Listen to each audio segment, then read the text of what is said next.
In a Trump economy, the winner's circle is small, and it's dominated by the ultra-wealthy.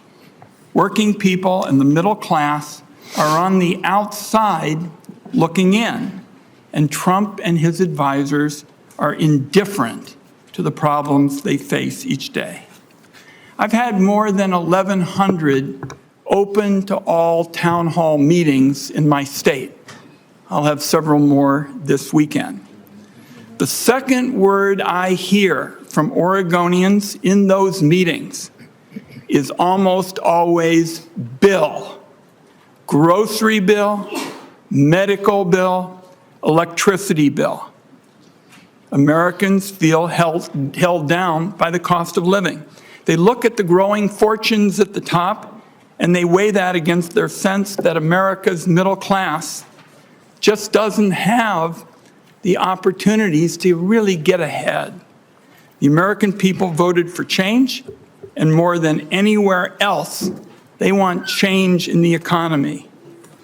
I don't believe they're going to get it from Mr. Bessent or Donald Trump.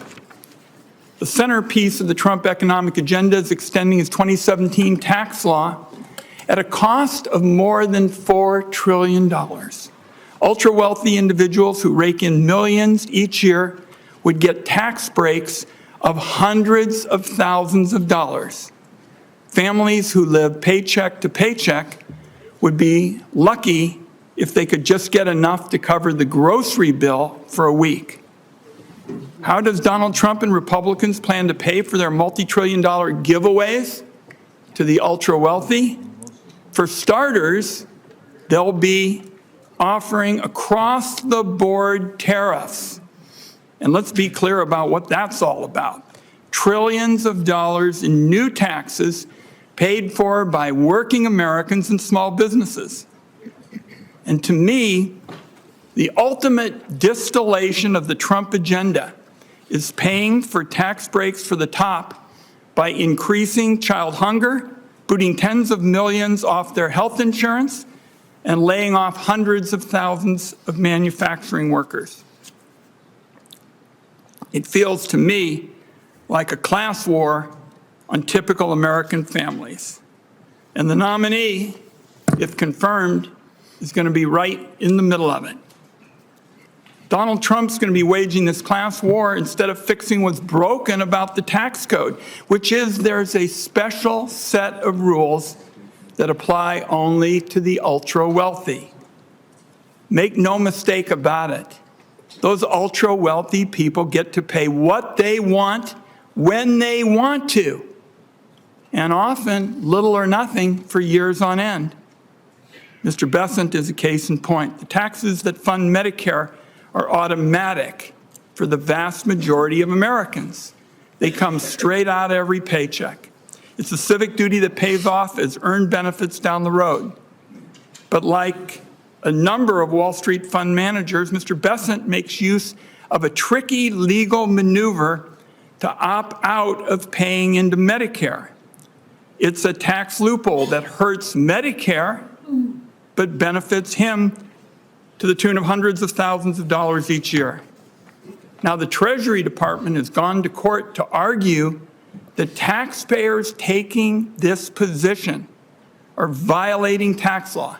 Make no mistake about that. That's not me making the judgment. That's the Treasury Department. They went to court to argue that taxpayers who take this position are violating the law. I believe it's a big conflict of interest if the nominee is confirmed. Either he and his lawyers take the position that Treasury policy doesn't apply to the Treasury Secretary, or he blesses a loophole that lets Wall Street titans blow off their fair share of Medicare taxes. This is exactly the kind of abusive scheme that leaves Americans feeling disgusted with the tax code. They feel it every spring when they go to file their taxes through the big software companies as well. It's absurd that Americans get charged huge amounts of money to file their taxes every year. That's why a number of us in this room worked hard to create the new direct file program with resources from the Inflation Reduction Act and the Biden administration. It's a free option that allows taxpayers to file their returns directly to the IRS.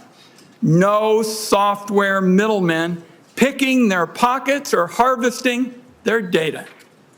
It launched last year to rave reviews, and virtually nowhere in the Western industrialized world do we have the kind of bureaucratic, costly system we have today, and we're trying to change it.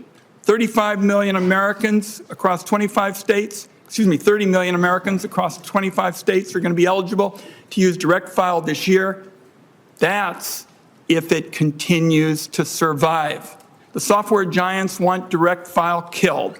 Republicans are on their side, so maybe they're going to get their way. If they do, it'll cost American taxpayers hundreds of millions of dollars this year alone. Trump and Republicans aren't stopping there when it comes to siding with special interests over the typical consumer. The Inflation Reduction Act was the largest investment in clean energy in our history. It was largely developed in this room, and it took years to try to find the common ground around technological neutrality. And the more you reduce carbon, the bigger your tax savings. It's created hundreds of thousands of jobs. It's saving consumers money on their energy bills. And along with record fossil fuel production, it's brought energy security to a level not seen in generations. Our country is in a clean energy arms race with China and other powers. But unfortunately, these policies from Donald Trump and Republicans may prevent us from winning that arms race with China. That's because the Trump administration is talking about selling out to special interests and far-right ideologues that want to nuke the provisions of the IRA that help us promote clean energy. They want to keep in place the oil and gas subsidies that have been around for more than a generation, but eliminate the incentives that put us in the lead on clean energy. From what I've read, that's how the nominee sees it as well. That would be a recipe for higher energy costs, weaker energy security, and surrender to China when it comes to clean energy jobs and investment. In my view, that just defies common sense. I'll close with this. Many people, myself included, hoped that the president-elect would pick a steady hand for Treasury Secretary, someone who would be a moderating force, who'd work with all sides, and especially for the interests of all Americans, for a tax code that gives everybody in America the chance to get ahead, not just the people at the top.